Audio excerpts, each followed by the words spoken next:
Alright guys, I'm hooking up the insight right now and changing out the turbo actuator, and I'll show you that on the other side here in a few minutes. But you have to run a test with it off the turbo, and then you run a test after you bolt it down. There's only 4 bolts in one wire and a coolant line hooked to it, and that's it.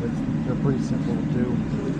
So let me get hooked up here, and then I'll show you guys the turbo when it's apart.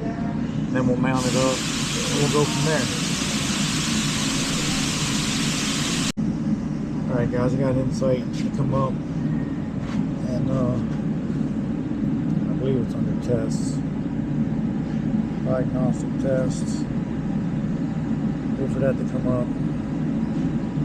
It should be, yeah, CVGT, electronic installation and calibration.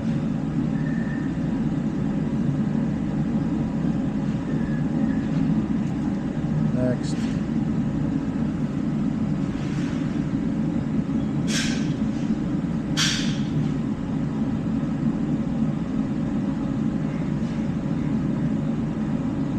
Calibrate actuator.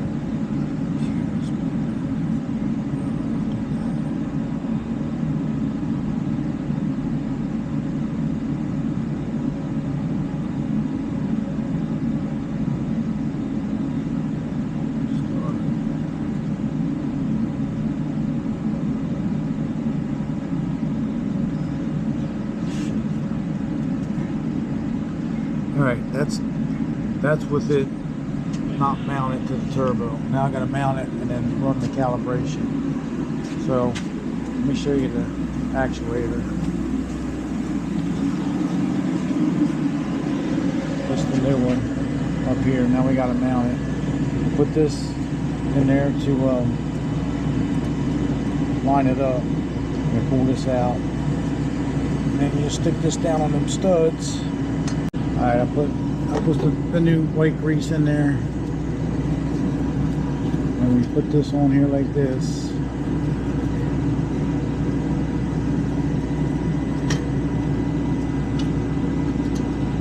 Alright guys, I got to get down on there. Got to bolt everything up and then run through the calibration part of it on the tablet. So we get this thing bolted up to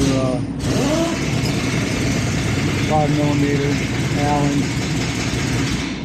they go in here. The kit comes with new bolts, new oil rings and stuff. So let me get this back together. All right, guys, I got all the bolts back on it. There's 2 up here in the front, 2 here. That's all bolted up.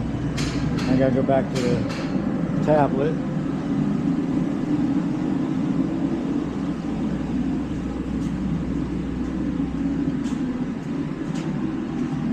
Tablet and hit this and then calibrate, hit OK, and I should be able to hit start. It's going to give me a warning.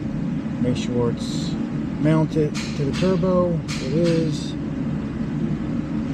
and it's calibrating the actuator now. The old one would not do this. I got a green, passed, it's all good. And that's all there is to it. So thanks for watching, guys. Please like, subscribe, share, comment. If you don't know what to do, see you.